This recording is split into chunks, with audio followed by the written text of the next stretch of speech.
Assalamualaikum warahmatullahi wabarakatuh. Perkenalkan, nama saya Nabila Melinda Sari dengan NIM 2411016068 dari kelas Kesehatan Masyarakat 2024B. Pada kesempatan kali ini saya membuat video untuk memenuhi tugas kuliah dari mata kuliah Organisasi dan Manajemen Kesehatan dengan dosen pengampu Ibu Sumarni SKMM Kesmars. Pada video kali ini saya akan menjelaskan salah satu masalah di rumah sakit yang akan saya kaitkan dengan fungsi-fungsi manajemen. Sebelumnya tadi saya sudah membaca satu jurnal yang berjudul Analisis Faktor yang Memengaruhi Turnover Intention Pegawai di Rumah Sakit X Sangatta di Kabupaten Kutai Timur.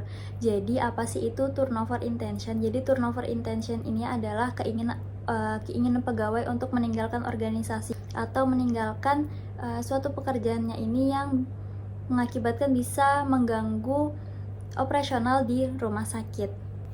Data menunjukkan bahwa turnover intention ini tuh ternyata meningkat dari 3,57% pada tahun 2021 meningkat menjadi 12,2% pada tahun 2023 kemarin. Faktor utama yang memengaruhi turnover intention ini adalah rendahnya komitmen organisasi, sedangkan kepuasan kerja dan lingkungan kerja tidak berpengaruh signifikan.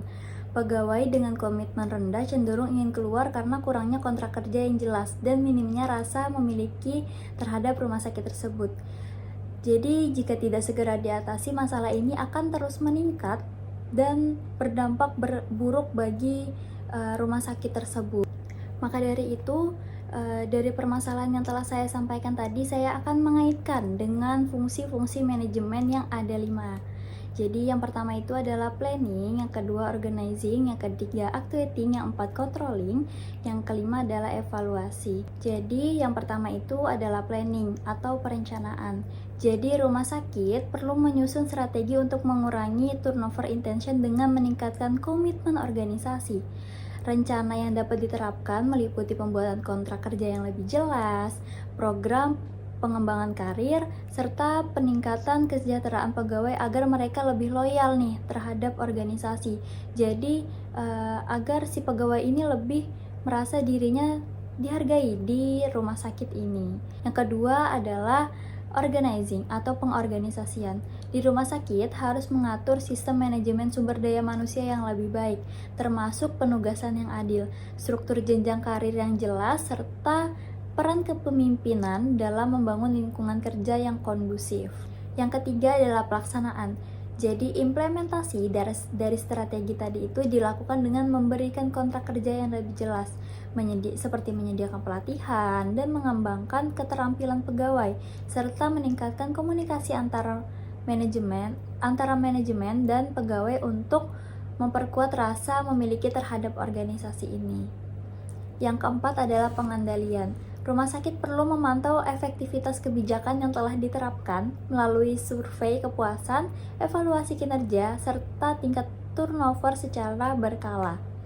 Jika masih ditemukan angka turnover yang tinggi, maka perlu dilakukan penyesuaian kebijakan. Kesimpulannya, penelitian ini menunjukkan bahwa turnover intention di pegawai di Rumah Sakit X Sangatta terus meningkat dalam 3 tahun terakhir. Dengan penyebab utama adalah rendahnya komitmen organisasi.